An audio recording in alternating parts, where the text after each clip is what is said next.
Le sommeil dans l'entraînement sportif constitue une phase indispensable de récupération. Le manque de sommeil et l'apparence physique, mais de suite après le générique. Let's go!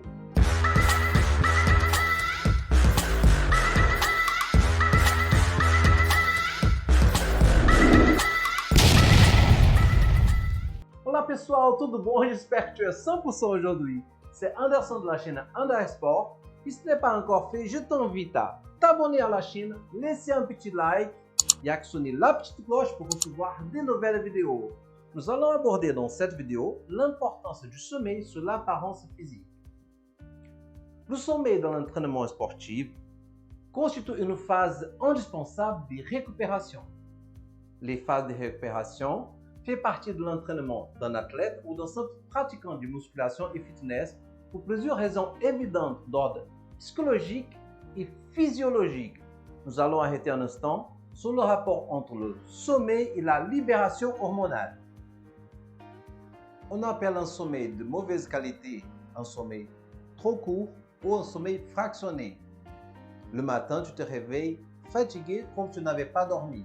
C'est un problème d'un point de vue physique, car si tu ne récupères pas suffisamment, ton corps n'est pas capable de se reconstruire et tu commences à rentrer dans une phase de overreaching.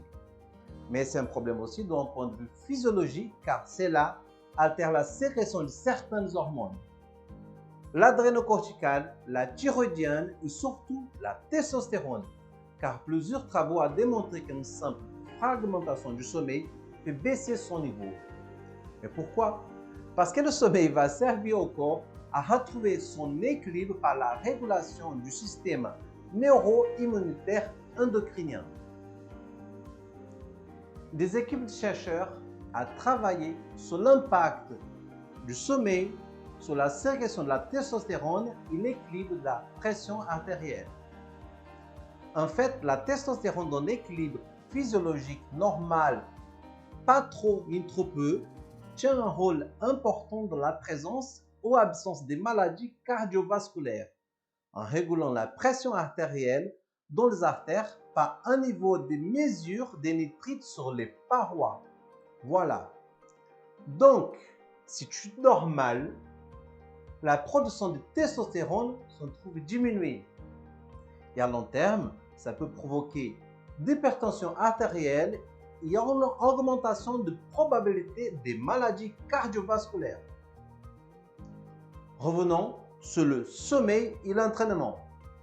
Le premier symptôme du manque de sommeil que tu peux ressentir pendant ta séance, c'est que tu arrives déjà à la salle déjà fatigué. Le deuxième symptôme, c'est de ressentir comme certaines allergies à tel ou tel exercice, car l'exercice X te semble trop difficile.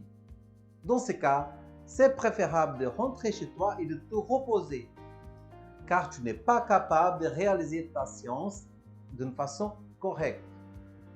Si tu forces à t'entraîner, tu vas simplement augmenter ton niveau de stress, car il est déjà pour le manque de sommeil. Et qui dit stress dit cortisol, et qui dit cortisol dit perte de masse musculaire, prise du gras avec une probabilité de blessure. Le troisième symptôme sur le manque de sommeil, c'est que tu ne sentiras pas de congestion. Ces pompes de flux sanguin à niveau du muscle travaillé, il ne vient pas parce que tu es trop fatigué pour atteindre une certaine quantité de répétitions et d'exercices avec une concentration nécessaire à cette congestion.